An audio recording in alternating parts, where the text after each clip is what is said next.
Дума третя. Жива вода. Сельце. Вої потягли Зарислава темними переходами, вкинули до льоху. Він боляче вдарився об каміння, схопився на рівні ноги, щоб знову змагатися з насильниками, та перед його носом грюкнули оковані бронзою двері, почувся зловтішний сміх воєводи Тирла, а потім у загратованому віконечку з'явилося його баб'яче лице з ріденькими вусами, спотворене злобою. Царівни закортіло смердові. Мало тобі ягниць такі смердючих. Забажалося в царські покої залізти. Хе-хе, в кошарі твоє місце, покидьку. Там треба було й лишатися. Зарислав не витримав їдучих кпинів, кинувся до град, затряс їх, аж двері загули. Тирло відсахнувся, гидко вилаявся і пішов геть. Затихли кроки воїв, запала тиша. Юнак забігав у тісні кам'яниці, зачіпаючи тім'ям низьку стелю. Бився грудьми об холодний камінь. Гамселив кулаками по стінах, ридав від безсилого гніву. Картав сам себе за необачність. Правду казав батенько, не покидай степу рідного Словути, гаю темного. Орел у небі вільний, а сів на землю вже не відає, куди потрапить, у сельце, в болото, а чи прийме в груди стрілу мисливську. Чого ж він домігся? За подвиг темницю, за любов зневагу? О, світовиде, як мені забути чаклунську ніч, місячне марево, мавок серед галявини? А може, нічого і не було? Лише привиди серця? Є лише оце наруга, жорстокість посіпак царських, самотина? А царівна забуде його. А може, і забула вже? Що їй, пастух, біля неї хмари лицарів, хоч дурні та нікчемні, зате боярського роду. А цар, як він міг так вчинити після того, як я його врятував? Навіщо мене вкинули сюди? Може, щоб я відмовився від царівни? А далі що? Знову кошара, кози, вівці? І чекання? Нескінченне чекання? Ждати іншу любов? Кого ж він зустріне після такого полум'я? Хто відкриє йому таїну зачарованого лісу? Чия любов посіє зерна нової небувалої квітки? Хай навіть Мирося відмовиться від нього, хай стане зневажати, сміятися, а він в душі навіки збереже пам'ять про вогонь, що так солодко палив йому груди. Минав час, у льоху згустилися сутінки. Певно, настала вечірня пора. Десь недалеко почулися кроки, гомін чатових, брязкіт мечів. Зарислав затряс двері, розпачливо крикнув: «Люди, озвіться, у кого є жива душа!» «Чого тобі?» Почувся байдужий голос. До льоху зазирнув вусатий дружинник. При мерехтливому світлі смолоскипа його очі ховалися в тінях брів. «Чого репетуєш?»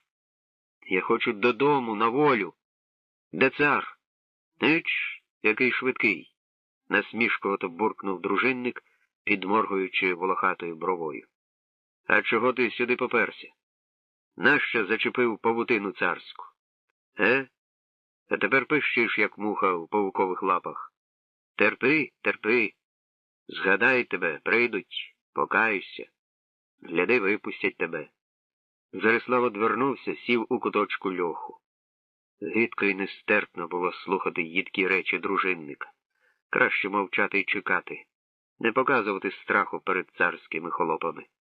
Краще смерть, аніж приниження перед нікчемними людцями, котрі забули, що таке воля. Десь здалека почулися притишені звуки гусел, гомін людей, схвальні крики. Хлопець прислухався.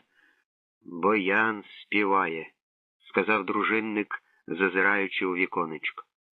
«І мені кортіло б послухати, та ба, ти на мою голову десь узявся. Треба сторожити. А вечір нині любий, тихий, таємничий». «А який вечір?» – здивувався юнак. «А купальський. Дівчата й хлопці гулятимуть, віночки на воду пускатимуть. Веселощів до рання. Дружинник одійшов, про щось гомонячи зі своїм товаришем. Зарислав охопив долонями голову, затужив. У таку казкову ніч сидіти під замком. Та й міг би з Миросою гуляти понад Словутою, показувати її улюблені місця, розповідати про те, як водяники граються на викрутнях, чекаючи необачних плавців, про зеленооких русалок, що гріються проти місяця, співаючи журливих пісень, про зоряних дітей, які прилітають на землю у великі свята, щоб побавитися з людськими дітьми, погойдатися на вербовому гіллі. Мелодія гусел гучнішала, глуховатий голос Бояни чітко карбував слова жартівливої пісні. Жив на світі хлопець, з усього сміявся, нічому на світі він не дивувався. Грім у небі грякне, а йому байдуже, людям вельми страшно, а йому не дуже. От схопили хлопця воріженьки люті, кинули до ями, закували в путо. Він собі сміється, він собі регоче, навіть у неволі сумувать не хоче. Повели хлопчину голову рубати. Він собі жартує у руках у ката. Ой ти, кате, кате, мій коханий друже, головне то жарти, голова байдуже. Пісня скінчилася, почулися сердиті вигуки дружинників. Іди, йди геть, Бояне, не велено співати попід вікнами царевими. Горевій не здужай, звелів гнати тебе геть. Запанувала тиша, тільки чуто було десь у куточку, як шарудять миші. Зарислав замислився. Що означає химерна пісня співця? Не інакше він її заспівав для мене, щоб не боявся. А чому б то? Ждати визволення? Від кого? Хіба, може, батенько разом з Бояном щось придумають? Надія. Мирося надвечір знайшла Зорулю, потягла її в темний закуток, почала палко нашіптувати. Усе вирішено. Боян добру раду дав. Визволимо коханого, а тоді нехай цар кусає лікті. А ти, Зоровенько, щось зроби з отими дурнями чатовими. А що я з ними вдію? Розгубилася Зоруля. Поведи на гульбище. Купальський же вечір. Чару добру хай вип'ють. Невже так закохалася, Миросю? Здивувалася Зоруля. Навіки, палко обняла подругу царівна. Дивися, щоб не сталося горя з тим коханничком. Дочка царська і пастух? Він мій цар і володар. Як побачила, світ вогнем зайнявся, а як побула з ним у гаю, душа моя за хмари полетіла. От бачиш, опасливо мовила Зоруля, каже, що світ вогнем зайнявся. Може, він перелесник? Коли перелесники такі, крізь сльози прошепотіла Мирося, хай забирають мене до себе. Нащо мені оці п'яні воєводи, оці дурні прислужники царські, що випрошують затишного місця у мого батечка? Зарислав один зупинив навалу ворожу, я сама бачила. Оце герой, лицар, оце ярдив.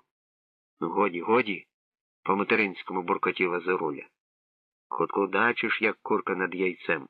Розхвалилася, ну вже йду. Вона, скрадаючись, пробігла переходами вежі, царівна за нею. Шатові, почувши кроки, насторожилися, невдоволено гукнули. Хто вештається? Я, грайливо одвітила Зоруля, з'являючись із-за стіни. А, Зоруля, спокоївшись, позіхнув дружинник. Чого бродиш увечері? Чом не гуляєш? За вами прийшла, сміхнувшись, мовила дівчина. Як то за нами? А купали ж нині? Уже дівчата і хлопці збираються на кручах. Огні запалять. Весело буде, страх. Дружинник смикнув себе за вуса, перезирнувся з товаришем, той облизався, журливо похитав головою. Воно б і нам не завадило ківш меду перехилити. Так поставили ж нас, чатувати треба. Для кого б то дива? Удавано здивувалася Заруля. Пастуха ж сторожити. Так він же замкнений. Та й то правда, зрадів вусатий дружинник. Не чаклун же він. Грати товстелезні не перегризе. То ходімо ж, бо вже палять вогні. Ой, весело буде. Дівчина схопила вусатого воя за руку, потягла до виходу.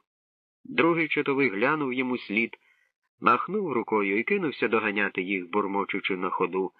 Як втече, то й з-під варти втече, а як не втече, то й так не втече. Піду і я, може, десь моя доля вінок сплітає. А Мирося стояла в закутку вежі біля віконниця, ждала, дивлячись на просторе видноколо Славутинської долини. На кручах уже палахкотіли вогнища, золоті іскри котилися стрімким потоком до небесного шатра, розсипалися там на темно-синьому тлі, ставали зірками, розпочинаючи вічну казку літньої ночі. Над гаєм котилися пісні. Мирося тремтіла від хвилювання. Вирішується її доля, все буде інакше віднині. Нема дитячих забав, нема батька, нема царства. Є нова стежина, страшна, небезпечна, з якої вже нема вороття. І не треба.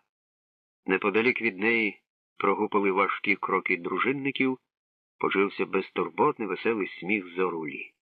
Пора. Мирося добігла до льоху, зашкребла у віконечко. «Хто там?» – озвався Зарислав. «То я, наречений мій», – прошепотіла царівна. Юнак метнувся до дверей, притиснувся до град, побачивши в сутінках кохане личко, болісно застогнав. «Для потіхи так мене назвала. Зариславе, я покохала тебе одразу, як зустріла в степу. Навіщо ж гризота? Не я винна, що тебе вкинули сюди. Ти отгадав мої загадки, сам Ярдил велів, щоб ти став моєю дружиною. Я супроти долі не рушу. Серце моє горить». Юнак взяв її пальці до своїх долонь, почав цілувати. «Соковице моя, я вже гадав, що ти покинула мене в неволі. Я гомоніла з Бояном. Тобі треба втікати. А ти, я з тобою. Не хочеш бути царицею? Навіщо мені царство?» – тихенько засміялася дівчина, пестячи пальцями юначе личко. «В очах твоїх все моє царство».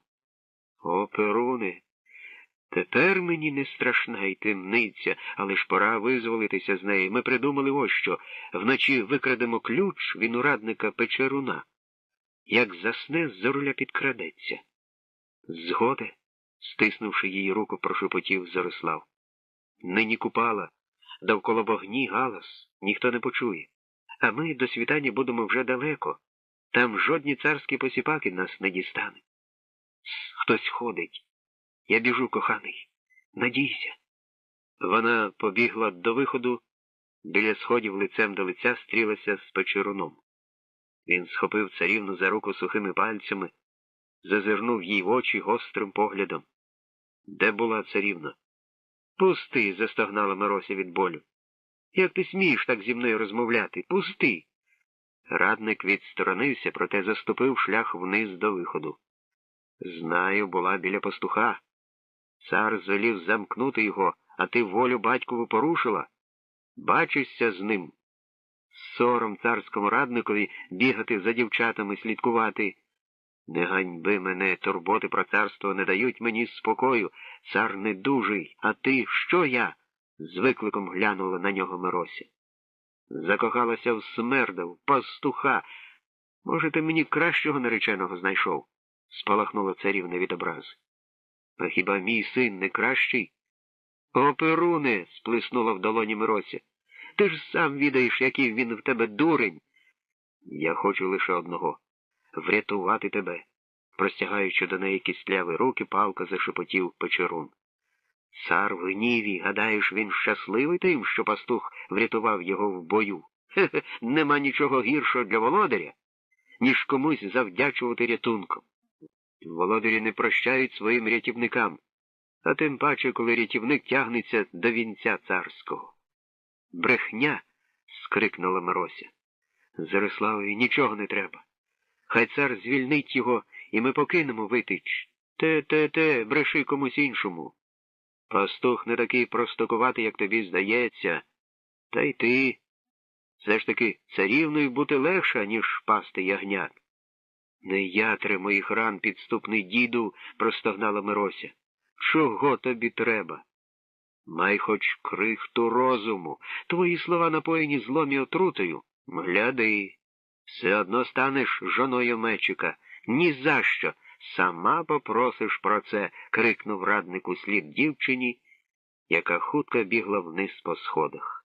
Не відаєш, дурна царівна, що откидаєш.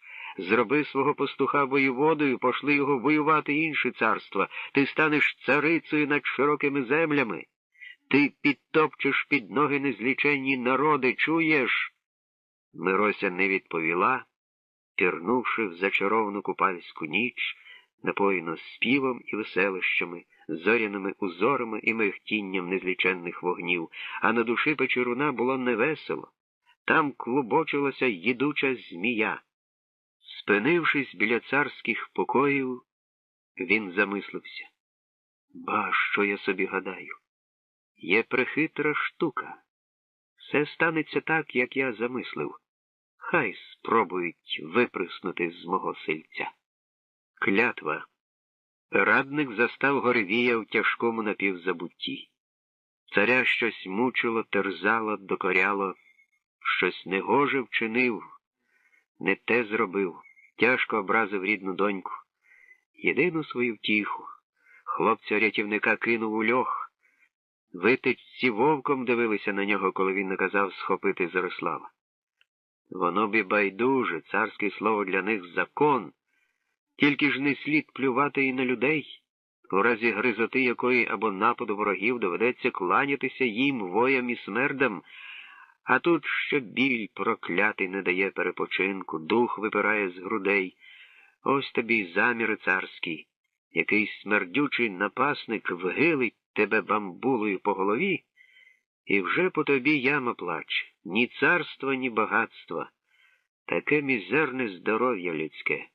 От якби не вмирущим стати, щоб жоден меч не діткнувся тебе, щоб вогонь не брав, хвороба не їла, старість обминала. Ого, тоді Горевій показав би сусідським князівствам та царствам, забрав би дружину незміряну, звоював би весь світ, і заморське володіння, і за безкидні, навіть Рим далекий, уславлений. Перуне, невже те недосяжне людині? А чи й не дарма ж старі люди оповідають казки про невмирущість? Хтось десь мав же її? Хіба радника попитати? Він хитрий і бувалий. Так плутався цар у химерних думах своїх, аж доки його не витягнув із забуття Печорун. Побачивши радника в примхливому світлі смолоскипа, Горевій зрадів. А я оце думав про тебе. Ради хочу запитати. Якою, мій царю? Улесливо запитав Печорун. Запала мені думка про невмирущість. Не дає спокою. Поки був здоровий, не про те й мислив. А тепер клює, та й годі. Гадаю я собі, чому люди оповідають про безсмертних. Певно, є ж десь такі. Що скажеш на теї? Чула моя душа твої мислі, царю, радо підхопив Печорун. Саме з такою радою йшов я до тебе, бо печалюся вельми про долю царства Витицького. Бачу, тяжко тобі, знемагаєш від недуги. Та я вже ходив і до відьми преславний, що живе в Вовчому Бору. А то навіщо? Жахнувся цар. Її всі люди бояться. Дурні бояться. А мудрий відьму обкрутить. Нам хоч і чорний дух з гнізда знявся, аби яєчка наші. Царю вона казала, що відає, як осягнути безсмертя. Бреше. А от і ні. Тільки ж злато їй за те треба дати чимало. То я півцарства кину їй до ніг, підхопився на ліжку цар. Ой, наче списа хто загнав у спину. Тримай мене. Що нам злато? Ми його знову загарбаємо, як стану я здоровим, та ще й, страшно сказати, невмирущим. Слухай, раднику, Та ж нащо мені тоді онуки? Нащо царевичі? Я сам все робитиму. Де твоя відьма? Клич її. Завжди, царю, лагідно притишив його Печерун. Не спіши. Те має статися пізніше. Відьма дістане якесь там зілля, а воно росте саме нині в купальську ніч. Опісля вона дасть знак, я пошлю за нею воїв. Тим часом маєш зробити ще одну справу, бо люди ремствують, чутки недобрі котяться. Що там? Я про пастуха. Корінь сварився, що приведе вольних воїв, що пустить за вогнем вежу царську, а таки визволить сина. Та я його і так випущу, невдоволено мовив цар. Нащо він мені? Сам знаю, негоже вийшло. Просто так випускати не слід. А як же? Погомони з ним. Звели дістати для тебе живої води. Живої води? Вражено перепитав Горвій. Еге ж? Хитро посміхнувся Печерун. Живої води, що нею зцілюють рани і добувають невмирущість. Та де ж він її дістане? А то вже його клопіт, хоч на небо нехай летить. Так і скажи йому. Дарую тобі волю, і будеш ти царевичем, нареченим Миросі, коли привезеш мені з далеких країв живу воду. Кохаєш царівну, покажи, чого варта твоя любов, а перед тим хай поклянеться, що виконає твоє прохання. Так, не наказ царський, а прохання дружнє. Ну і ужака ти, Печеруне, ну і крутько ти. А ти гадав, що я дарма хліб царський їм? Ага. Так ми одразу розв'язуємо багато вузликів. Зарислава мандри нескінченні, хай шукає живу воду, тобі здоров'я і невмирущість. А мені? Ага, похопився цар. А тобі що? Ти ж задарма навіть не чхнеш. Правда твоя? Маю на оці сина свого Мечика. Як ти осягнеш невмирущість, Мечик стане царевичем. Йому і Миросі даси частку царства. За таку втіху половину землі віддам, поплескав радника по плечу цар. Веди мене до пастуха, маю його відпустити на волю. Хай потішиться на Купала, а завтра хай вирушає по живу воду. Хе-хе. Залився ядучим сміхом радник. І не вертається до Витицького царства, доки не матиме її. Давня казка. Дивоколо охопило юнака, пригорнуло до себе руками вітру, цілувало вустами срібнолицього місяця, вітало щедротою зоряного безміру, палахкотінням купальських вогнів. Воля! Воля! Дай вдихнути тебе, випити, мов келих запашного вина. Не покидай мене ніколи, ніколи. Зарислав кинувся до торговища. Там серед майдану гоготіло велетенське багаття. Його світлі витиці кружляли з товстопузої бочки меди, співали веселих пісень. Ремісники, вої, а то й прості гречкосії, обнявшись, виходили у коло й довбали землю бронзовими підковами, примовляючи до ладу: «Гей, вийду я з хати на волю, та посію проса на полі, ой дозріє просо буйненьке, і буду я, ладо, багатенький, ой накуплю меду та пива, усьому світові на диво, гуляйте, каліки, гуляйте, мене добрим словом споминайте, а лихая година настала, бо згоріло просо, пропало, я ж таки не буду ридати, бо є в мене жінка у хаті, я з поля додому вернуся, та любенько з нею обіймуся, ой, буду я п'яний без пива, та усьому світові на диво.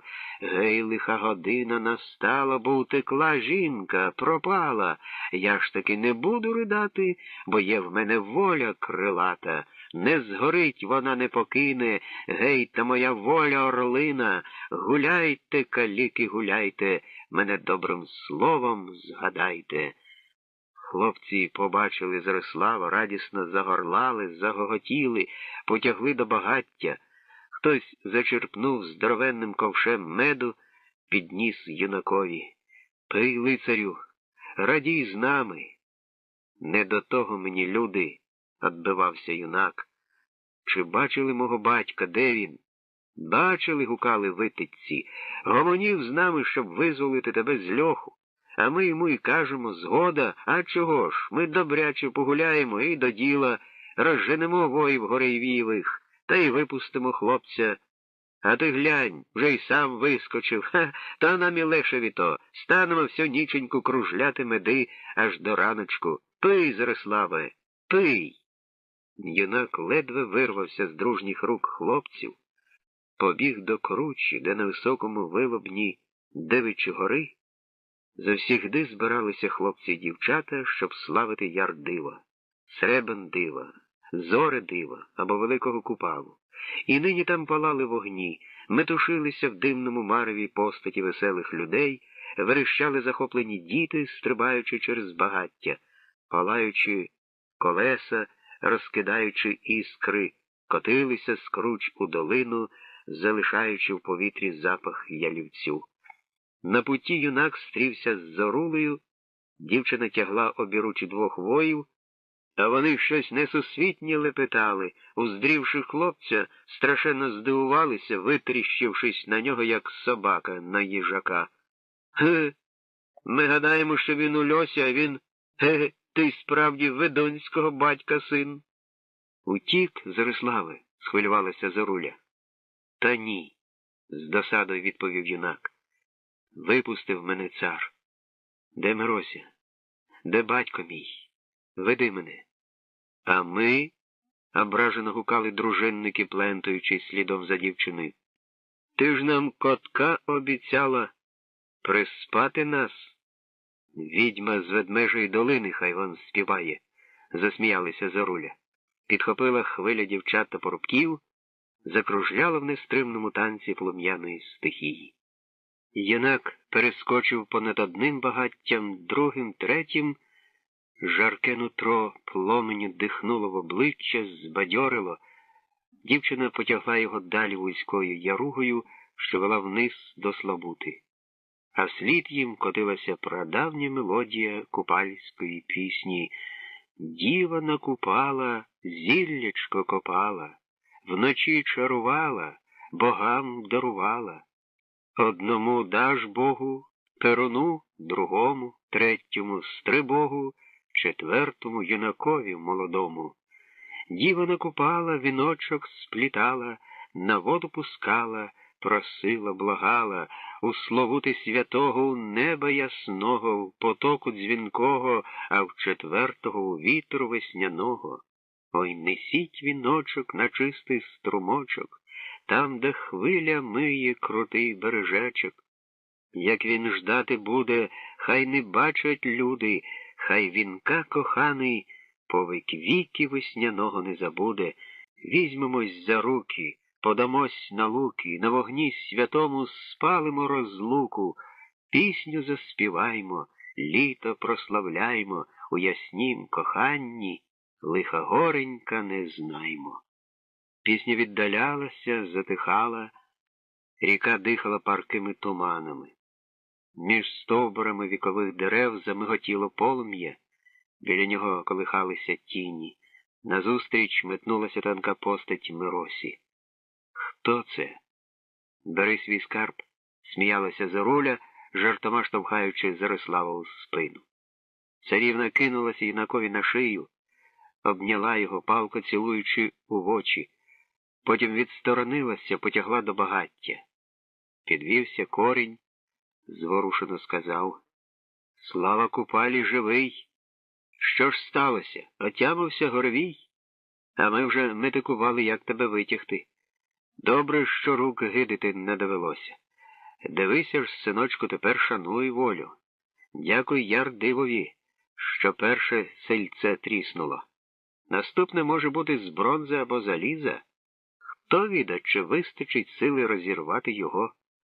Не відаю, батьку, чи вискочив я з сельця, махнув рукою Зарислав. Може, в гірше потрапив. Як то, здивувався корінь. З-за багаття виступив Боян, у темних проваллях його невидющих очей тривожний запит. Полум'я скакало, тріскало жарини, над головами шумів стовічний дуб, а люди мовчали, здивовані несподіваним словом юнака. Що сталося, Зориславе? Зрештою запитав співець. Цар випустив мене. Сказав, що Мирося стане мені дружиною. О, радість! Скрикнула щаслива Мирося. Чому ж печаль? Завжди. Він сказав, що те буде лише тоді, коли я добуду для нього живу воду. Старий корінь розгублено глянув на Бояна, той задумливо покивав головою. Мирося торкнулася юнакового плеча. І ти? Обіцяв йому? Я дав клятву. О, дурний хлопче, ляпнув себе по колінах корінь. Навіщо ж давати клятву, не відаючи, чого від тебе жадають? То не цар, озвався Боян. То Печерунова хитрість, підступний змій. Що ж гадаєш діяти, юначе? Не знаю, похнюпився Зорислав, ворушачи палицею багряні жарини. То ж казка, жива вода. Де її знайти? Горвій велів не вертатися до Витича доти, доки не матиму води.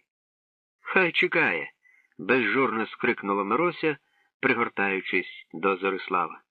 Хай йому царство, скарби, земля, а ми з тобою, соколи, полинемо у вольні краї. Бояни, ти обіцяв показати нам путь. Мене ніч, ми попливемо Словутою вниз. Вже є припаси, є човен. Миросю, я поклявся, тихо озвався юнак. Та клята добута хитрощами. Дівчино, не збивай мого сина, похмуро заперечив корінь. Він не зламає слова, кому б не дав його. Ох, Зориславе, тут я не маю для тебе ради. Питай Бояна. Тихо, діти, мовив співець, простягаючи руки до вогню. Женіть геть журу гризоту. Хто відає, де його заповітне? Все життя людини дорога, яку треба пройти, чи вона тяжка, чи легка. На веселих дорогах, на широких шляхах не знайдеш ні правди, ні жар птиці не спіймаєш. Печерун гадає, що жене Зорислава в безвість? Не йому про те знати, діти мої. Доню, спокійся, не тривожся. Чує моє серце, і в огні не згорить твій суджений, і в воді не потоне, і не впаде від меча вражого. Слухай раду мою, Зориславе. Дав слово, маєш його виконати. Але ж вода жива, то байка? Розгублено запитав юнак. Чув я від тайно дива старого ведуна у Чорних горах, суворо сказав Боян, що є жива вода. Мають і небесні діти Світовида, що з давніх давен живуть на нашій землі. Хто ж вони? Розкрила Мирося вуста від подиву. Рід і Лада. Наші пращури давно те діялося в незапам'яті. Жили рід з Ладою та своєю родиною в зоряному дивоколі, широкому і вільному. Багато було там люду, лічити не перелічити, і всього мали люди вдосталь на землі Світовидовій. Плодів дивовижних, оксамитів зоряних, палаців самоцвітних, кораблів летючих, що на них вони літали аж до вогнистих зірок. До зірок? Сплеснула долонями Заруля. Як же таке можна? Еж вони палючі, як жар. Все тим людям було під силу, сказав Боян урочисто, а в дивоколі їхньому не одне сонечко світило, а двоє. Наш Ярдив, котрому ми поклоняємося, і ще дивне світило Білобог, котрого пращури величали страхом. Таким страшним воно було, зіщулилася Мирося. Де там, осміхнувся Боян, страхом нарекли те світило, тому що було воно страх, як пригарне. Казали прадіди, що під тим сонцем люди жили багато віків, не старіючи, зберігаючи силу і молодість. Проте й там знайшовся ворог, що посіяв у чистім краю отруйні зерна. І почалася війна кривава, згубна. Розпалося ясне зоряне царство на дрібні частки. І дотепер, буває, падають на землю шмаття того світу, а ми кажемо падаюча зоря, і згасло від тої руїни чарівне світило, страх потемніло. Білобог став чорнобогом, страх, котрий радував людей, став привидом, що ним лякають дітей. І всі небесні люди згинули? Зажурилася Мирося. Не всі. Тих, що лишилися живими, Рід і Лада посадили на великий летючий човен, і попливли вони зоряною рікою до нашої землі. І став той човен у дивоколі місяцем, котрий пращури прозвали Срібен дивом, а з місячного дому спустилися Рід і Лада на гори високі неприступні. Дика земля була непривітна, та не злякалися того пращури, сказали дітям своїм: «Ідіть, діти, живіть на цій важкій землі, будуйте поселення, привчайте диких звірів до праці, населяйте дикі краї і дружіть із земними племенами. Непривітна нова наша отчина, та колись ми повернемося в небо, як чистим вогнем спопелимо в серці своїм зернята забуття.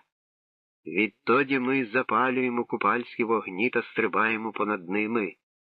Ви гадаєте, що то просто так, веселощі, а направду, то ми готуємося стрибати понад прийдешнім вогнищем, яке має спопелити в серці людей зернята забуття, і тоді матимуть люди крилаті тіла і житимуть знову поміж зорями». Розсіялися діти роду і лади хто куди в новому світі, а опісля й забули, хто вони і звідки. Почалася знову ворожнеча, багато племен, народів на землі, та всі вони діти роду і лади. Ждуть прабатьки синів своїх, ждуть довго й терпляче. Живуть вони на горах високих кришталевих, і мають Рід та Лада воду живу, що оживляє мертвих, дає невмирущість. Проте знаю я, що вода тая може дістатися лише великому лицареві, котрий не побоїться стрибнути понад заповітним багаттям. І ще є правічний заповіт. Від того воя, який не злякається правічного вогню, піде славетний рід, що поведе дітей роду і лади у зоряний край. Славна казка, зітхнув старий корінь, і в його темних очах з'явилася зажура. Якби ж те і сталося. Станеться, кореню, твердо мовив Боян, бо заповіли той дивоглядний шлях мудрі пращури. Тож і подумай, Зариславе, на яку таємничу стежку ступаєш. То велика хвилина для Яровицького краю, діти. Не зганьбіте її. Нині ніч для пісень і кохання. Ідіть, поспішите втішитися дарунками купальської ночі, сповніть серця казкою. А вдосвіта має до тебе, Зариславе, важливу бесіду. Чекатиму тебе тут, на галявині. Словута. Словута несе Зарислава на своїх грудях униз, до моря, а в душі вогняними жаринами карбуються тихі слова Бояна, сказані на прощання його батьківське напуття. Корінь, рідний вітець, та любов його сліпа. Мирося твоє серце, та кохання її незрима припона. При них не можна сказати тобі того, що маєш знати, юначе. Шлях твій до мети — небарвиста казка, яку так любо слухати на колінах матері чи батька або в затінку квітучих кущів. Ідеш ти, синку, в тяжку дорогу, і провідна заря одна у тебе — твоє серце. Ніхто не допоможе, не покаже, не підтримає, коли в душі твоїй згасне вогонь шукання. Проте вислухай на прощання пораду мою, а коли настане пора, згадай ці слова, в них прихована правда. На розпутті вибирай шлях такий, звідки нема вороття. За словом є думка, за думкою діло, за ділом є погляд очей, а в глибині очей нерушимість мовчання. Станеш над прірвою, пам'ятай, ти є те, чого не можна віддати. А тепер пливи, синку. У вільній твердині за порогами тебе щиро зустрінуть. Ось візьми знак, бронзову ладунку, а в ній срібна куля, образ Ярдила. Покажеш Ярогану, ведону лицарському. Він вкаже шлях, може нарадить супутників, бо ж самому в далекі землі не пройти. Пливи ночами, вдень спочивай. Словута донесе тебе до порогів, а там понад берегом до твердині. Хай світогляд береже тебе, синку, чує душа моя. Звідаєш горя немало, та й славу велику уздриш. Тануть голоси, тиша над світом, нікого нема. Лише Зарислав на човнику і дивоколо блакитне вгорі. Вдень юнак зупиняється десь у затишних затоках, витягає човник на берег у найгустіші лози, щоб вороже око не назирало, і лягає спати. Сон у нього легкий, полохливий, ніби в перепілки поміж стиглим житом. Сновидіння тривожними тінями обсідають свідомість і бентежать уяву. Інколи затріщать лози, кинеться із сну хлопець, вхопившись за меча, а потім прислухається і заспокоюється. То десь у хащах нишпорить лисиця, полюючи за дикими качками. Гасне довгий літній день. Повзуть сутінки. Знову човен на воді. Прудка течія підхоплює хистку посудину, виносить на широке річище. Інколи помічає Зарислав у нічних сутінках постаті рибалок, невідомих людей, чує гомін, бачить тремтливі вогні, старанно обходить, обминає хлопець зустрічних, не тому, що страхається, а щоб зайвий раз не потрапити в несподівану пастку. Безвітряні дні, зоряні ночі минають. Розпечене сонцем дивокола гнівається, котить у високості грозові хмари. Запрягає перун вогняних коней, скаче шаленим галопом понад світом, пускає сліпучі стріли у невидиму ціль, а луна від копит чаклунського коня котиться поміж захмарними горами у далечінь. Великі краплі дощу дзвінко клюють плеси ріки. Юнак поспішає витягти човна на луг, перевернути його і заховатися під днищем. Учасно з неба рушиться стіна води. Словута пінисто надимає груди. Все довкола пропадає в темно-сірій млі, помереженій синіми блискавицями. Гроза минає, несе тривожну вагітність далі й далі, над лісами, полями і степами.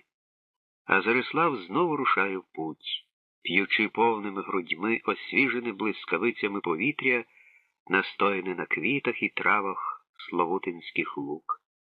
Нищили кротоярні гори, щезали ліси, на березі частіше з'являлися валуни, кам'яні громаддя. Словута повущав, помчав потужні води стрімкіше, шаленіше, тривога закралася в юнакове серце. Недалеко пороги, треба остерегтися. Тепер він вже не пливе ночами, щоб не наскочити на підводний камінь. Стає на світанні, править човен попід берегами, насторожно вдивляючись у дикі кручі, порослі густотрав'ям. У палючому небі кружляють степові орли, інколи понад берегом пробігають табуни диких коней і оленів, і знову спокій, тривога й шаленість річкового плину. В кінці липня надвечір два довгі дуби метнулися навперейми Зариславові. На них видно було з 10 людей, одягнутих у волохаті вовняні безрукавки, з луками в руках. Напасники люто репетували, погрожували, замикаючи юнака в кільце. Він став гребти до густих очеретів, пригинаючись до днища човника, щоб, бува, яка стріла не зачепила. Та лихо не забарилося. Зламалося весло. Човник наскочив на камінь і перевернувся. Переслідуючи радісно, заголосували. Зарислав, не вагаючись, пірнув у прохолодний плин, попід водою поплив до берега. Він робив це не згірше від риби. Виринувши між густим ситником, юнак обережно визирнув. Напасники крутилися біля каменя, де він перевернувся, витягали нужденні пожитки з води, про щось жваво гомоніли. Добре, що батьківський меч при мені, подумав Зорислав, буде чим оборонятися. Він побрів до берега, розгортаючи пружні стебла очерету. Ступав обережно, щоб не хлюпати. Вибравшись на сухе, причаївся між кам'яним громаддям. Скелі, нагріті сонцем за довгий день, дихали теплом. Зорислав роздягнувся, викрутив мокре шмаття, розвішав на камені. Над світом спадала ніч, запалювала барвисті зорі. Зорислав тремтів від прохолоди, чи, може, від хвилювання, дивився у дивокола, міркуючи над тим, куди йому далі йти. Він виплив на правобережжя, треба триматися Славути, уже десь неподалік має бути вільна твердиня, аби лише побачити якогось лицаря, котрий укаже шлях. Ще 2 дні прокрадався юнак поміж бур'янами та чагарями до полудня. Нічого не їв, лише інколи пив воду річкову та смоктав солодкий корінь чар зілля. Шлях йому перепинала вузька глибока протока. На тім боці кучерявилися пишні верби, за ними чорно-зеленою стіною стояли стовічні дуби. Юнак, повагавшись, вирішив дістатися туди. Там, на острові, має бути багато пташиних гнізд. Можна розшукати яйця, спіймати риби попід кущами, окунів, сомів, меньків, а то й ляща. Цього Зорислав навчений ще змалку. Перепливши, хлопець обережно пройшов понад берегом піщаною косою, минув вербовий гай і зненацька сахнувся назад. Та було пізно, на нього налетів вершник, почулося й ржання коня, в повітрі синьою блискавицею заіскрився меч. Юнак притулився спиною до дуба, оголив батьківську крицю, збираючись дорого віддати своє життя, проте вершник не нападав. Між чорними вусами заблищали зуби, він усміхнувся, а в ясно-карих очах промайнула цікавість. «Хто будеш?» «Яровит», — гордо відповів Зорислав. «Куди прямуєш?» «Шукаю вільну твердиню. Коли ти ворог, бий одразу, бо живим не дамся».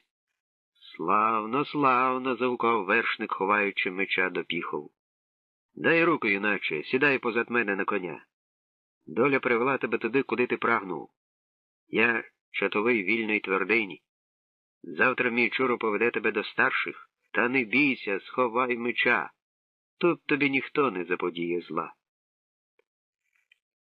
Вільна твердиня, віковий ліс, непролазні хащі на островах, помережених Славутинськими протоками. Хто не відає потаємних стежок, той не знайде шляху до лицарської твердині. Скелясте вигорбень оточено подвійним валом. Один з каменю, другий з товстелезних дубових паль. А далі майдан, і довкола нього просторі затишні землянки. Посередині майдану височить високий бовван Ярдива. Такого ще не видів Зорислав у Яровицькому краю. Має він 2 чоловічих лиця, 2 жіночих, а над головою золота куля Дажбога сонця. Трохи нижче люди, взявшись за руки, завмерли у танці, а ще нижче коні, корови, леви, олені, летючі птахи, а вже зовсім біля підніжжя змії, риби і черепахи. І все те опирається на потужне коріння дерева, обвитого пишним листям. Гарно, дуже гарно вирізблено постать Ярдива, світовида, але не відає Зорислав, що означають такі втаємничені образи. Юнака привели до землянки, там він 2 доби спочивав, прокидаючись, млів от нетерплячки, коли ж настане зустріч з Яроганом, ведуном лицарським. Вдень його запрошували до спільного обіду. На столах під креслатими вербами парували шматки вареної та печеної риби, духовито пахтіли житні коржі, бурштиново іскрився мед в щільниках, Лицарі мовчки їли, доброзичливо поглядаючи на юнака, проте не розпитували нічого. Мовчки розходилися, кожен у своїй справі. Вдень майдан завмирав. Десь над берегами чувся гомін і ржання коней, долинали веселі перестуки молотів з кузні, над чагарями де-не-де курилися дими. Надвечір третього дня юнака покликали до Ярогана. Ведун мешкав у землянці над потоком, біля входу до житла лежав здоровенний білий пес. Він ліниво розплющив очі, глипнув на Зарислава байдужим поглядом і знову задрімав. Провожаті одійшли, вказавши йому на двері. Хлопець несміливо відчинив їх. У кам'яній грубці танцювало полум'я, освітлювало постать сивоусого діда, вбраного у білу ляну сорочку, що сягала нижче колін. Він тримав в руках жовті шкіряні сувої, повагом розгортаючи їх, розглядав мережево чорних і червоних знаків. Уздрівши Зарислава, дід ласкаво всміхнувся, кивнув на обрубок верби, сів до вогню. «Сідай, синку, Яроган слухає тебе». Юнак, хвилюючись, добув з-за пазухи ладунку Боянову, подав їй ведунові.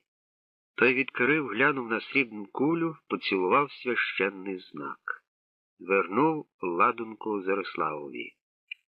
«Сховай, синку. То знак від мого побратима Бояна. Твоє слово — його воля. Така умова між нами. Вірю старому Боянові.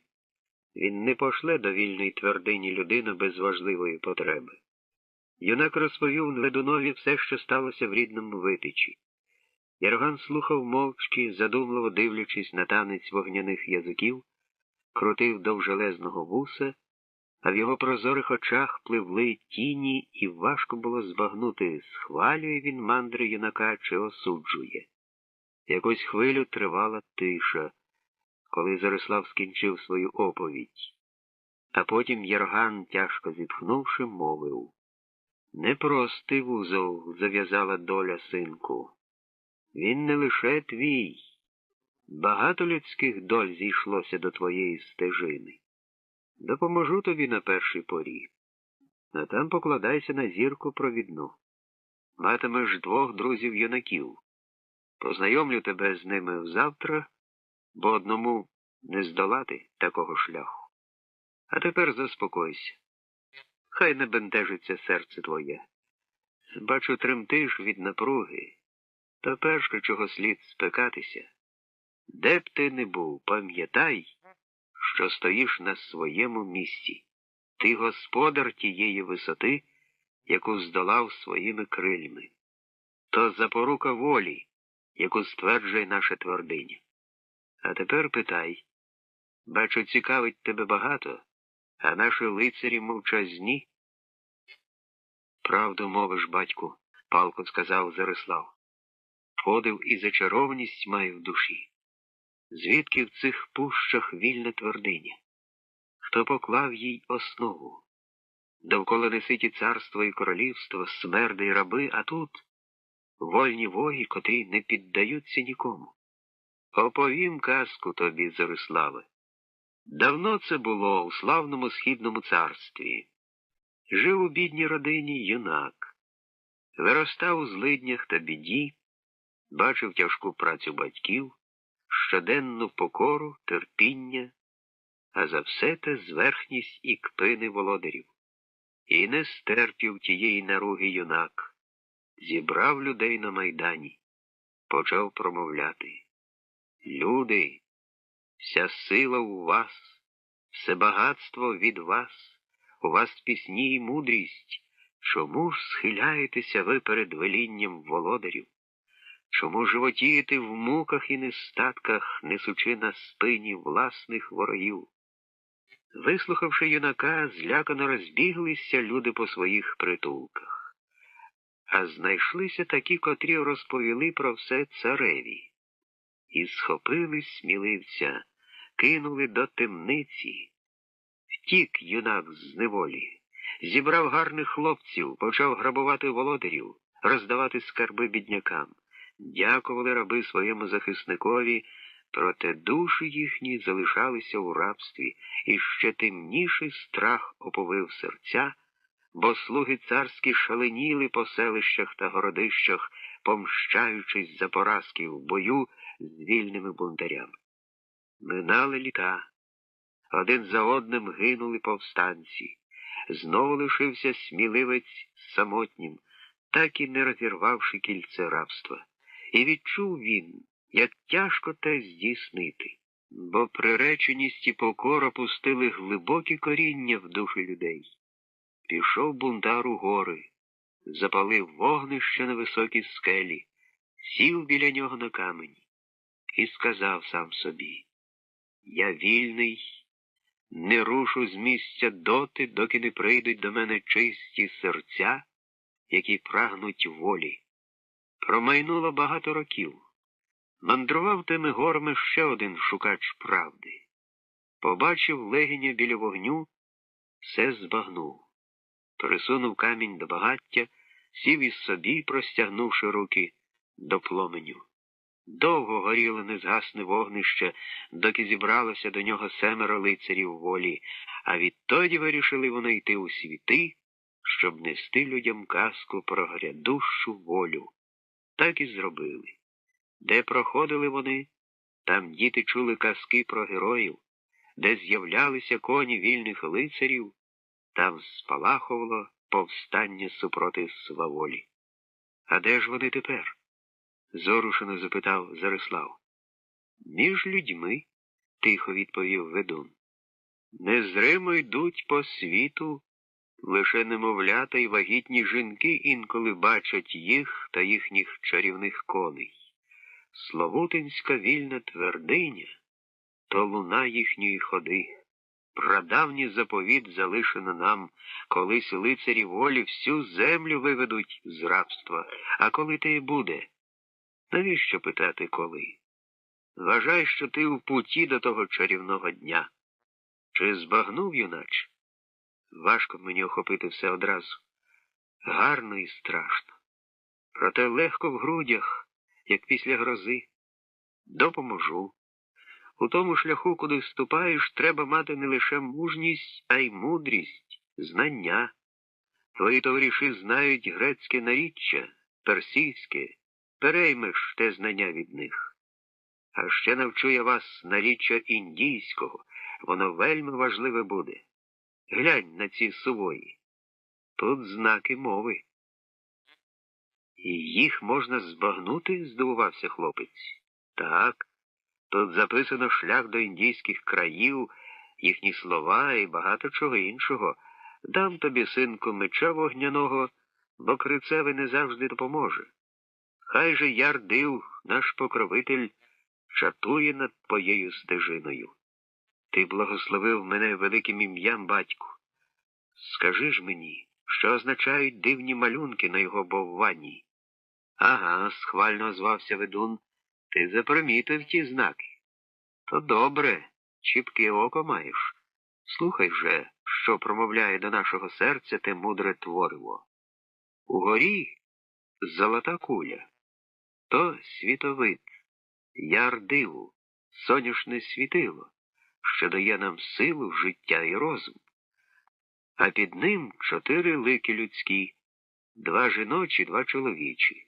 То ми, люди, минулі й грядущі, від початку до кінця земного роду.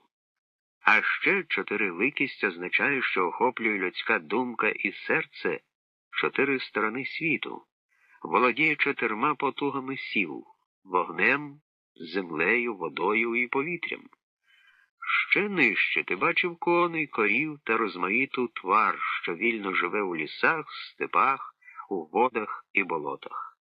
А все те має початок від дерев і трав, бо й тварі, і люди живляться зеленню, а бере вона соки від землі матері, а огонь від вітця Ярдива.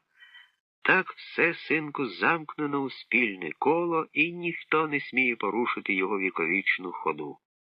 Лише праведні герої, що живуть задля волі і інших людей, покидають земне коло, щоб повернутися до інших світів у дивоколі, де колись жили наші пращури Рід і Лада. Пам'ятай же, Зариславе, мудрі знаки. Не поруш того заповіту єдності, не вбий задарма жодної істоти, не зрубай без потреби жодного дерева, бо, вчинивши інакше, ти гидиш і замулюєш те джерело, що напоїло тебе водами життя.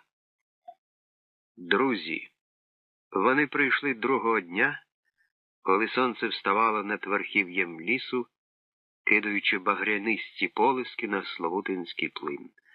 Ярган покликав юнака з землянки, підвів до двох хлопців. Ось Вітрограй і Дуб, молоді лицарі. А оце Зарислав, наш новий побратим. Відкрийте душі одне одному. Хлопці гостро зиркнули на пришельця, оглянули його з голови до ніг, ніби полоснули по душі мечами.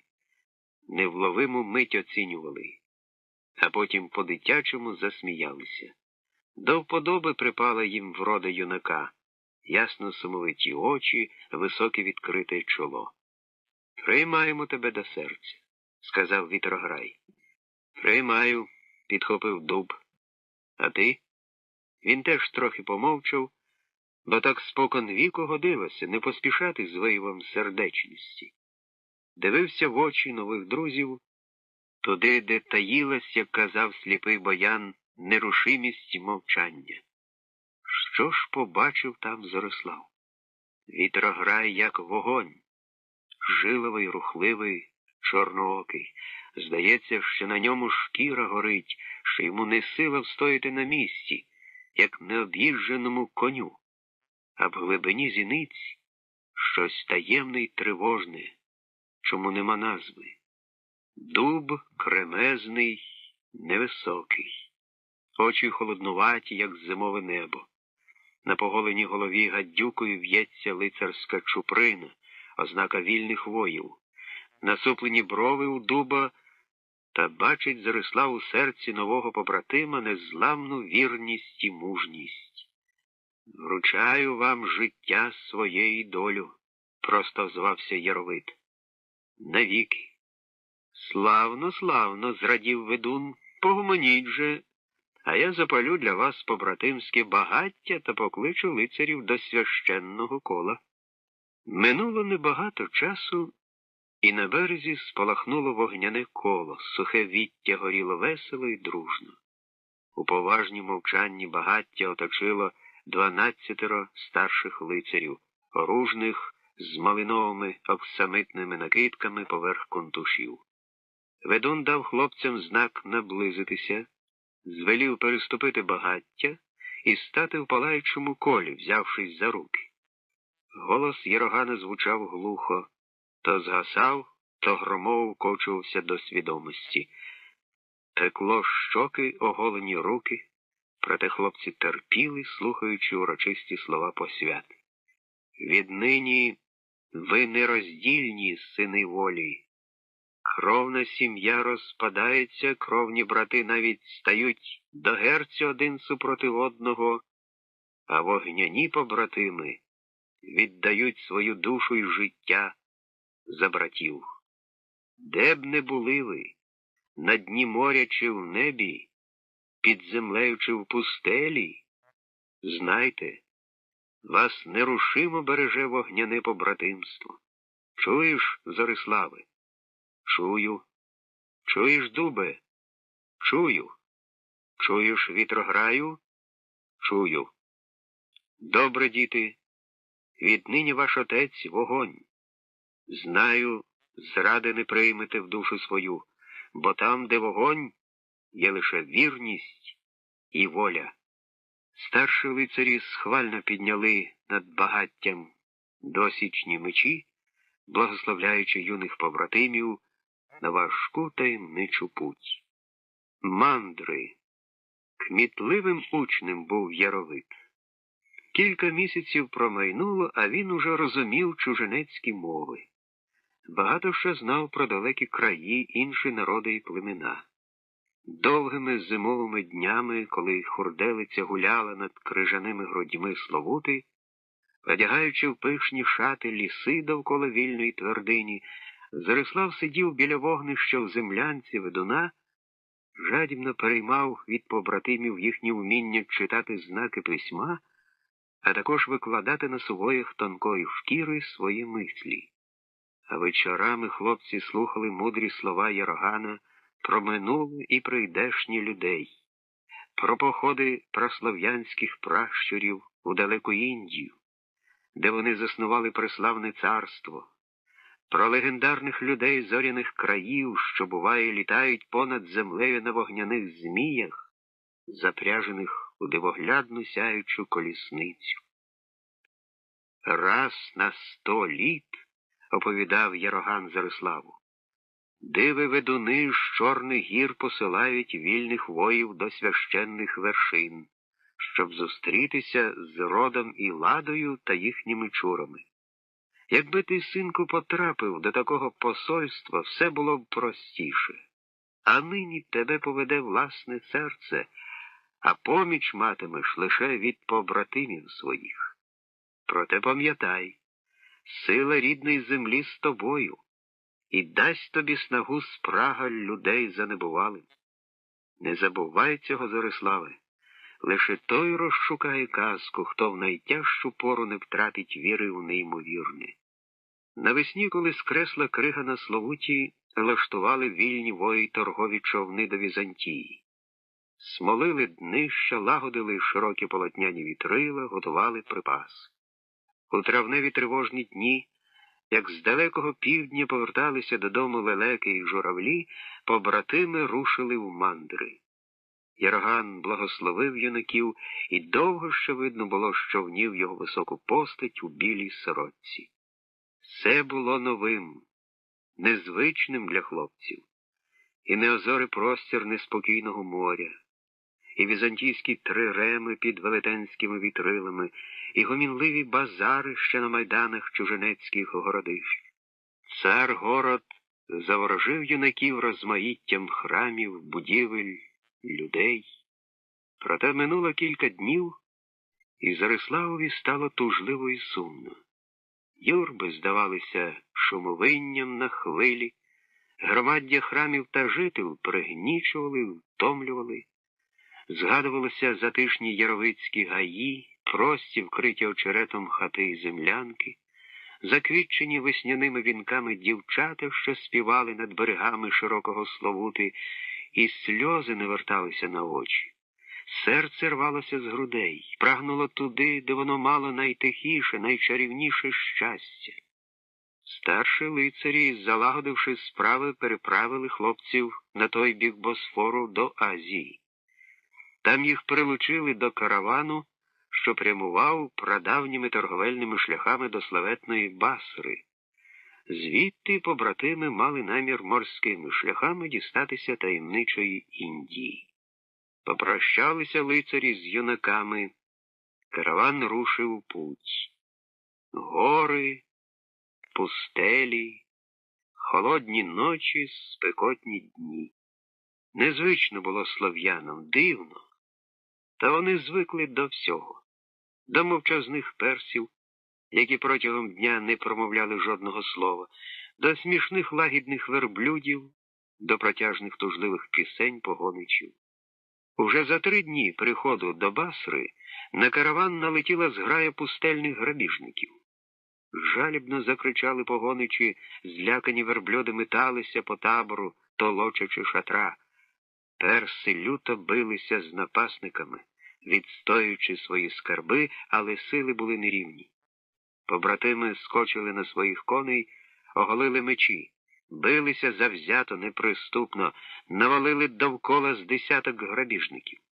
Дуб, виблискуючи ошалілими очима, кричав: «Тікайте, браття! Я їх затримаю!»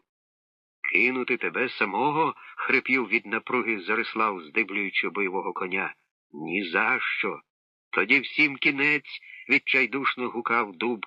«Ви удвох дістанетеся гір, втікайте!»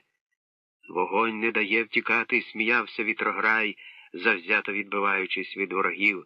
«Гинути то всім!» Грабіжники щось шалено кричали, пробували накинути на оскаженілих слов'ян аркани, проте все було марно. Тоді вожак розбійників вирішив позбавити хлопців коней, щоб покінчити герць. Засвистіли стріли, жалібно заіржали коні, впавши на гарячий пісок, скинули вершників. Вороги купою навалилися на лицарів, зв'язали. Перелучивши до інших полонених, повели невідомо куди, залишивши трупи своїх поплічників та персів поміж барханами на з'їжу пустельним стервоїдам. Ночували полонені в якомусь напівзруйнованому караван-сараї. Їх добре годували, веліли передягнутися, вмитися. Хлопці дивувалися, що б то могло значити. «Продадуть», — похмуро кинув полонений перс. «Де?» — поцікавився Зарислав. «У Басрі. Або в Багдаді». «Тоді ми скажемо, що нас полонили», — зрадів Яровит. «Що на торговий караван напали?» «Смішний ти, хлопче», — похитав головою перс. «Розбійників давно нема. Ми в руках порядних перекупників, поважаних людей. Кому ж ти скажеш слово правди? Султанові? Але ж султанові та його візирам теж потрібні раби. Марна справа, сподівайтеся лише на власну долю та на щасливий випадок. Ви молоді, сильні, можете потрапити в добрі руки. Моліться богам чужинці, або святому вогню чи сонцю. Може, вони зглянуться над вами». Султанова донька. Минуло 2 дні. Побратими стояли на базарному майдані у Басрі серед юрмища рабів. Довкола клекотіло торговище, кричали люди, снували волоцюги й злодії і ржали коні. Продавав слов'ян горбатий перекупник з малесеньким, мов печене яблуко, личком, на якому злісно поблискували 2 булькатих очей. Проте з полоненими Горбун був лагідний, одягнув їх у нові смугасті халати, звелів умитися і розчесатися. Юнаки стояли в товпищі бронзових, чорних і жовтих людей, тужливо дивлячись довкола, привертаючи увагу покупців білою шкірою, русявим волоссям та гордовитою поставою. До них підходили, мацали м'язи, намагалися поглянути на зуби. Побратими одверталися, тамуючи ненависті без сили гнів. Перекупник, певно, правив за слов'ян непомірну ціну, бо покупці скрушно похитували головами, смакали і з жалами йшли геть. Сонце підіймалося вище, над базаром стояв стовп куряви, почало припікати. Хлопці знемагали від спекоти, обливалися потом. То ось майданом прокотилися тривожні крики, потім зацокотіли копита коней, сотні дрібних торговців та злодіїв кинулися в розтіч. До торговища наближалася пишна процесія. 6 чорних рабів несли на довгих тичках блакитне шовкове шатро, їх оточував ланцюжок вершників.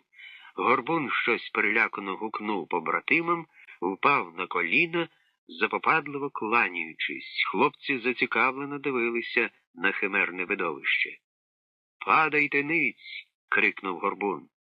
«Наближається султанова донька. Хай пошле й небо 100 000 літ життя!» «Нам байдуже, хто вона!» — буркнув Зарислав. «Ми не звикли схилятися навіть перед ясним Ярдивом». «Гарно», — відповів, скупо відгукнувся Дуб. Процесія зупинилася навпроти слов'ян. З-за серпанку виглянуло смагляве личко, майнули чорні очі, одразу заховалися. Почувся дзвінкий голос, а затим один із вершників дав знак Горбунові, щось запитав. Той, догідливо кланяючись, принижено відповідав. Вершник зневажливо посміхнувся, гидливо кинув на землю шкіряний гаман. Задзвеніло золото, перекупник упав ниць, схопивши здобич, а побратимам звелів рушати слідом за вершниками. Їх провели вузенькими вуличками Басри до високої зубчастої стіни. Звідси видно було широкі плеса затоки, вітрила кораблів, небокрай з білими кучерявими хмарами. Біля важких воріт стояла численна варта, на стінах теж ходили чатові, перегукувалися. Полонених ввели на подвір'я, шовкове шатро понесли далі, а слов'яни залишилися у буйному квітучому саду.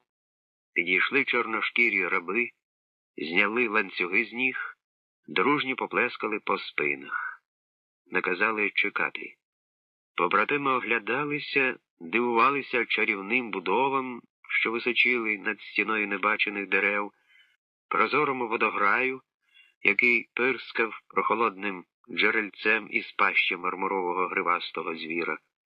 «Диво дивне», – прошепотів вітрограй. «Ми без ланцюгів у якомусь казковому саду? Є надія, браття. Не горюйте, звідси можна накивати п'ятами». «Цить», – остеріг його дуб. «Почують, тоді дідька лисого втечеш». Бачив, скільки чатових довкола.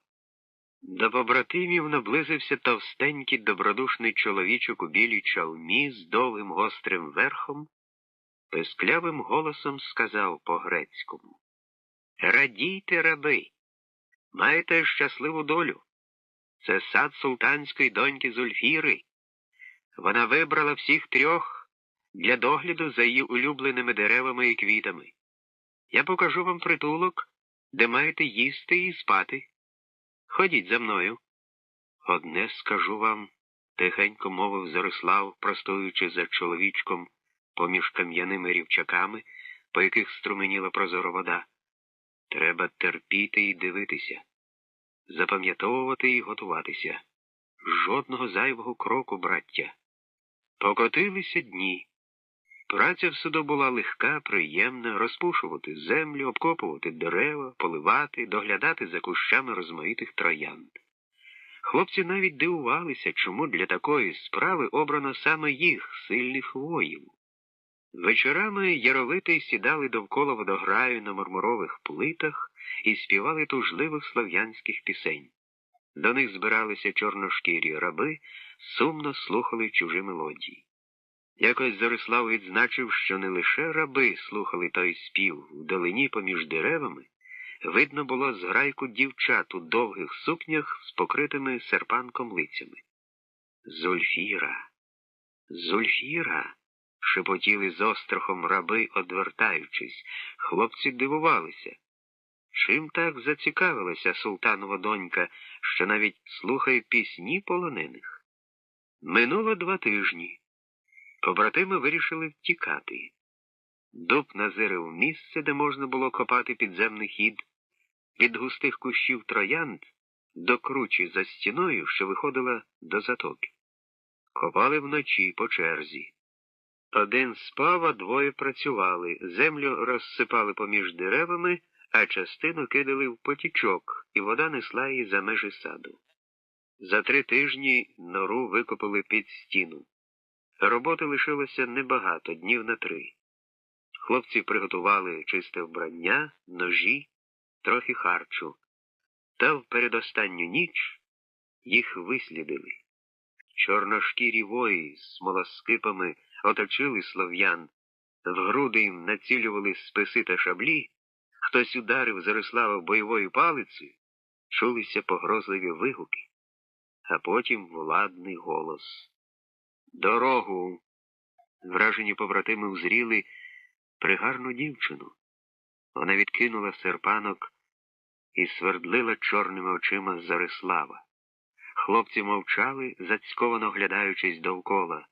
Тепер їм не вибратися з неволі. Всі шляхи до втечі одрізано. Лишилося одне — в темницю, кайдани і сморід. «Ви хотіли втекти, чужинці?» – дзвінко запитала Зульфіра. «Так, володарко», – сміливо глянув Зарислав у її прекрасне обличчя.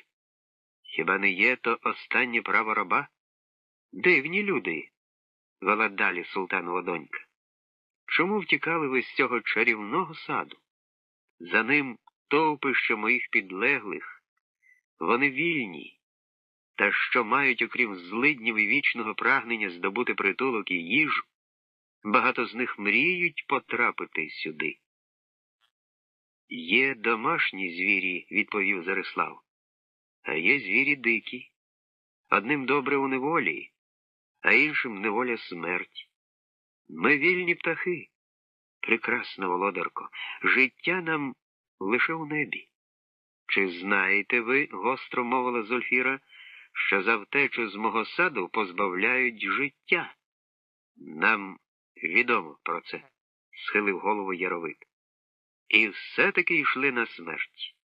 В ім'я чого? Велика доля веде нас, палко мовив Зарислав, з довірою глянувши дівчині в очі. Що нам смерть, коли там, далеко від твого чарівного саду, ждуть нас рідні люди? Без них ми лише тіні, бо життя без любові – мара. Життя без любові – мара? Прошепотіла Зульфіра, і на її личку промайнула хмарка смутку. Як страшно ти сказав, чужинцю. Ти вразив мене в серце. Я не відаю любові, не знаю, що вона дає. Я слухала ваші пісні, вони тривожили моє серце, не розумію чому. Ти пригарна, володарко, щиро мовив Яровит, і можеш дати щастя найкращому лицареві. Вір мені, але серце моє не вмістить іншої, крім тієї, яка стрибнула зі мною над священним вогнем. Розкажи мені про себе, юначе, попросила Зульфіра. Розкажи все. Чорношкірі вої, котрі тільки що готові були розтерзати на шматки втікачів, з подивом дивилися, як могутня володарка слухає схвильовану мову білошкірого чужинця. Очі її то спалахували вогнями захоплення, то туманилися смутком, то мерехтіли тривогою. І такою щирою, ніжною і довірливою здавалася вона побратимам, що вони забували іноді, де опинилися і в якому стані. На темно-синьому дивоколі вже блідли зірки, коли Яровит скінчив свою розповідь. Зульфіра рвучко підвелася з мармурового сидіння, рішуче махнула рукою воякам. «Ідіть геть!» «Але ж, повелителько, — з острахом сказав наглядач, — вони втікачі і повинні, я звільню їх!» — владно сказала султанова дочка. «Випиши їм фірман, дай золота. Віднині вони не раби, а мандрівні лицарі». «Твоя воля — закон?» — кланяючись, пробурмотів наглядач, заздрісно поглядаючи на вражених слов'ян. Хлопці не вірили тому, що сталося, дивлячись, як відступають від них вартові і щезають між деревами саду. Дівчина м'яко всміхнулася, торкнувшись ніжними пальцями Зариславового плеча. «Ти розбудив мене, ясноокий чужинцю. Я дуже довго спала. Лети. Мої слуги допоможуть вам сісти на корабель, що пливе до Індії. Зустрінеш свою любов, згадай мене». Водокрут. Перський торговий корабель щасливо доправив побратимів до Індії. Без особливих пригод дісталися вони Лахора, де на окраїні міста знайшли умовлений притулок. Там їх зустрів літній чоловік в жовто-гарячому плащі, поголений. Оглянувши прибулих пронизливими чорними очима, він гарною грецькою мовою привітав їх, запросив відпочити. Шанобливо взяв у долоню знак, який славутинський ведун з вільної твердині поклав у Зариславову ладунку. То був срібний бовван світовида Ярдива, малесенька подоба того кумира, що стояв на майдані Хортиці. Яровит віддав також господареві сувій тонкої шкіри, зашитий у ноговицю. Там було послання від Ярогана. Прочитавши знаки, індус пильно глянув на побратимів, схвально кивнув, але більше не промовив ні слова. Одвів їх до невеликої затишної кімнати, а сам зник. Хлопці отсипалися після важкої путі, навіть їсти не хотілося. На світанку за ними прийшли. За ворітьми біля кам'яної стіни били копитами землю осідлані коні. Окрім господаря, Слов'ян вітав ще низенький хлопчина з вузькими очицями, вбраний в білу сорочину і такі штанці. Зарислав хотів щось запитати, та господар притулив пальця до вуст, дав знак сідати на коней. Їхали довго, цілий день. Спочивали і годували коней в скелясті ущелині біля вогню. Поруч гремотів у долині прозоро-зелений потік, у густих заростях пронизливо верещали сміховинні створіння, мавпи, яких побратими бачили вперше в житті. Наче людина, дивувався Дуб, дивлячись, як тварини вихоплюють одна в одної з рук плоди. Тільки що з хвостом. Розкажемо вдома, не повірять, заливався сміхом вітрограй. Ще 2 доби мандрували побратими вслід за мовчазним провідником. Гори повищили, піднялися у дивоколі величною вартою, заіскрилися крижані шапки на верхів'ях. Коням вже важко було йти вузькими стежинами над глибокими прірвами. Інколи доводилося спішуватись і обережно пробиратися крутизною, ведучи тварин за вуздечку. Нарешті під вечір вони дісталися високого плаю. Там побачили хатину із смолистих хвойних дерев, покриту тесом. Назустріч їм вийшов високий дід з палицею в руці. Допоміг розсідлати коней, мовчки повів до житла. На цупкій циновці старий посадовив гостей, запропонував молоко і дикий мед, а опісля звелів спати. На світанку юного провідника вже не було, а за ним щезли й коні. Дід знаками показав, що далі треба йти пішки. Скелі громадилися до неба, нависали над головами, загрожували розчавити необережного. Провідник пробирався поміж кам'яними велетами легко і впевнено, не оглядаючись, а побратими не могли позбутися тривоги, хоч на душі було урочисто і святково. Дихати стало важче, всюди розчахувалися грізними пащами безодні, десь внизу клекотіли, борунилися потоки, але так глибоко, що до стежини навіть не долинало шуму. Тиша, барвисті скелі і небо. Інколи Зариславові здавалося, що все це сниться. Ідуть вони понад крутизною, прямують у таємничу далечінь, прагнуть сягнути чогось жаданого і не можуть прокинутися. Спадали сутінки. Провідник запалив смолоскип, вів побратимів сторожко обережно. Багряне коло вогню вихоплювало з мороку невеликий шмат стежини, а з боків тремтіла, дихала невідомістю і неспокоєм зловісна імла. Лягли спочивати опівночі. У досвіта встали, знову йшли цілий день, спочивши лише раз, щоб зварити затірки з ячної муки. Минув тиждень. За той час мандрівники не зустріли жодної людини. Лише інколи на скелях можна було вздріти полохливих кіз та крутогорих баранів. Нарешті провідник вивів слов'ян до берега вузької повноводої річки.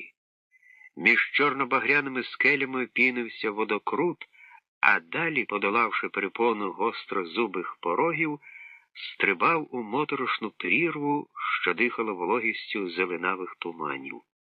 Провідник зупинився на маленькому виступі під віттям високого буйного деодара, блакитного гірського кедра. Запалив багаття, дав знак побратимам сісти довкола. Порушивши довгу мовчанку, сказав: «Залишаю вас, шукачі, ждіть судженого. Далі хай вас веде карма і воля зоряних синів». Він повернувся, щоб іти. Зарислав зупинив його запитанням: «Кого нам чекати, друже?» Дід кивнув у бік річки, нічого не сказавши. «Що таке карма?» – перепитав Яровит. «Те, що ви заслужили власним подвигом і серцем», – сказав провідник, дружно глянувши на побратимів. «Те, що обійти марно, ваша доля». Він вже не оглядався і зник так хутко, ніби його і не було. Хлопці переглянулися занепокоєно. Ніхто не хотів порушувати мовчання.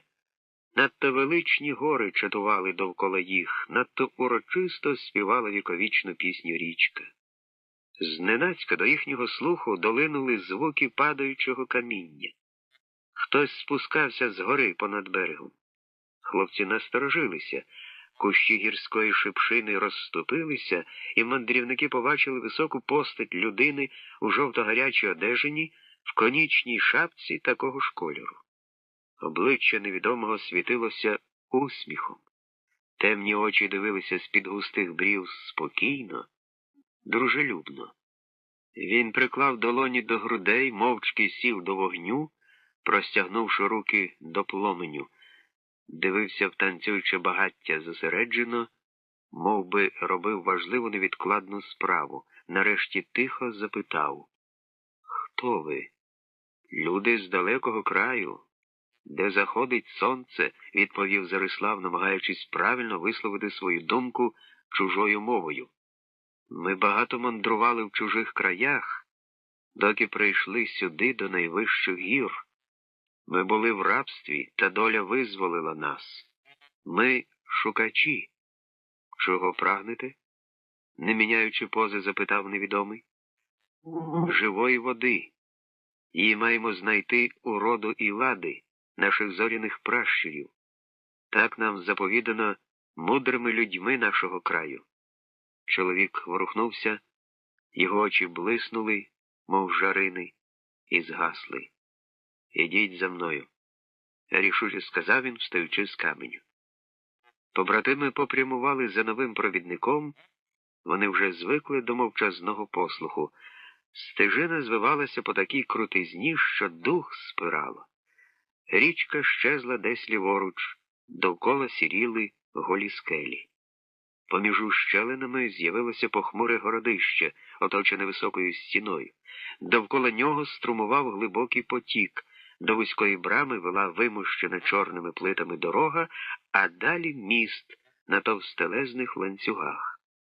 «Ти підеш зі мною», – рівним голосом сказав провідник, зиркнувши на Зарислава. «Супутники твої хай зачекають тут». Дуб хотів заперечити, та Зарислав глянув на нього осудливо, і побратим промовчав. Разом з вітрограєм сіли вони над потоком, а провідник із Яровитом пройшли по мосту до брами, що безшумно відчинилася. Довкола не було й душі, ні сторожі, ні тих, хто міг би відчинити. Вузькими сходами провідник вів юнака у підземелля. Де-не-де в нішах сяяло примарне світло, ніби жар у ковальському горні. Чим нижче вони спускалися під землю, тим тривожніше ставало на душі у Зарислава. Нарешті вони ввійшли до великої зали, де височив бовван якоїсь богині. На шиї у неї біліло намисто з людських черепів, в одній руці вона тримала людину, в другій кривавий ніж, яким збиралася відрізати голову приреченого. Богиня танцювала, стоячи однією ногою на грудях дужого юнака, його повіки були склеплені, ніби в глибокому сні. Зарислав так захопився вражаючою постаттю, що зупинився. Провідник зупинився теж, скупо промовив: «Калі, хто така?» – запитав юнак. «Найвища мати». «Чому страшна? Навіщо черепи?» «Так її бачать люди, доки сплять, як отой Бог, що на ньому вона танцює. Він спить і бачить сни, ніби мати Калі пожирає живі істоти. На перший погляд, це нібито і так. Людина народжується, щоб умерти.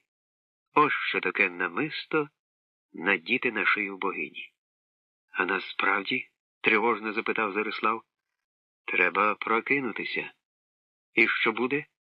Незнайомець помовчав, лише гостро глянув на юнака. Зарислав зітхнув, похитав головою. «У нас теж є велика матір. Ми її називаємо Жива, бо вона дає життя. У неї пригарне дівоче обличчя, добрі руки, квіти і колосся пашниці в долонях. Наша жива каже, що смерті нема, що смерть є лише для того, хто її боїться. І ти віриш в ту казку? Мене так навчили. Чому ж прагнеш живої води? Посміхнувся провідник, і між бровами у нього залягла глибока зморшка. То не моє бажання, відповів Яровит.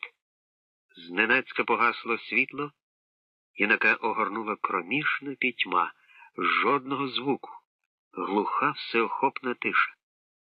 Страх народився в серці, торкнувся тями. Що це діється, куди він потрапив? Яровит ступив крок уперед, простягнув руку туди, де щойно стояв провідник, там нікого не було. Серед мороку сяйнула фіолетова блискавиця, гримнув оглушливий грім, Зарислава осліпило. Там, де була постать Калі, замерехтіло багряне сяйво. То на чолі Боввана загорілося око, примарним світлом освітлюючи підземелля. Юнакові здалося, що перед ним розчахнувся простір, і з цієї тріщини виросла могутня постать чоловіка. Довге темне волосся вихрилося, ніби степовий смерч, очі мінилися веселкою кольорів, довгасте обличчя було вольове, владне і привабливе. Він схопив Зарислава за плечі, зазирнув у очі, найпотаємнішу глибінь душі. Яровит відчув, ніби розпечений шворінь пропік його єство, сколихнув тіло до глибини. «Кого шукаєш?» – загримів гучний голос. «Рода і ладу наших пращурів», – прошепотів хлопець. «Глянь на мене», – почулося у відповідь. «Ти знайшов те, що шукав. Я зоряний син, вічно юний, невмирущий. Чого жадаєш? Живої води. А що віддаси за неї?» – прогуркотів голос, і Зариславові здалося, що в ньому були кпини. «Адже не малого шукаєш? Чи відаєш, що задарма нічого не дістається?» «Що в мене є? Лише я сам?» «Є душа, серце», – заперечив голос, а палаючі очі впилися в сумління хлопця. «Чи віддаєш їх мені?» «Бери», – втомлено мовив Зарислав, а за мить після того відчув тривожну засторогу. Проте було пізно. Перед внутрішнім зором майнуло докірливе обличчя Бояна, темні провалля його сліпих очей, почувся застережливий голос: «Ми лише те, що не можна віддати». Десь почувся сміх. Чи йому здалося? Хвиля безвольності підхопила Яровита, а над ним у якомусь чаклунському ритмі лунали зловісні слова, присипляючи тяму. «Віднині твоє життя належить мені». «Належить тобі», – слухняно повторив Зарислав. «Ти підеш далі, щоб добути живу воду». «Я дістану живу воду. Ти повернешся сюди, повернешся сюди, сюди, сюди, сюди, сюди». «Я повернуся сюди», – згодився Зарислав, – «і забудеш, де ти був, що бачив».